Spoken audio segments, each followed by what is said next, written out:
The main purpose of my job at Imperial is to head up the Programme Management Office team, or the PMO, and it's a team of 14 people, and we provide project management for major collaborative projects delivered by Imperial. So at the moment our project portfolio would be between 15 and 20 projects, but some of those projects are actually involving many contracts. For example, just one of those projects actually has more than 100 contracts. I think one of the challenges that we often find is the need to be realistic in the costing of these projects, especially if they're large-scale initiatives. There's always a temptation to undercost a proposal in order to make it more attractive. But then there are issues in the delivery because you clearly don't have enough funding available. And especially in the instance where you're setting up new equipment or facilities, often the actual cost dimensions are greater than you would expect at the beginning. So that can certainly be a big challenge when setting up these large-scale projects. In terms of the challenges of dealing with the business professionals and contracts managers, there's a need for them to continue to be flexible, but also responsive.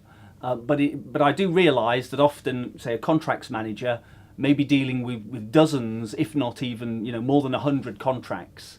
But nevertheless, the academic team and the project management team, they want to press ahead and try and submit the proposal, set up the project, and so it's important that the contracts people supporting that project are responsive. And then the other point is to try and be flexible. It's also accepted that contracts managers are there to protect the organisation, both the university and the company, and in terms of making sure that there are correct terms and conditions. But equally, if they are too strict in adhering to those terms, then it's difficult to reconcile the different views from the university and the company and bring them together. So seeking a degree of flexibility can be a challenge. Based on my experience, the successful collaborations are really predicated on achieving alignment in three core areas. Alignment in the research dimension, the technical areas between the company and the university. Also commercial alignment and having a robust commercial case to support the projects. And then the all-important people dimension, so achieving a degree of social alignment between the researchers at the university and the industrialists. That can often be a big challenge, certainly. The university and the company are approaching the IP negotiations from their own perspectives. I think the challenge is to design an IP framework which provides benefits for both parties, has an upside for both parties. And it is possible, even in a case where the company may want to own the intellectual property.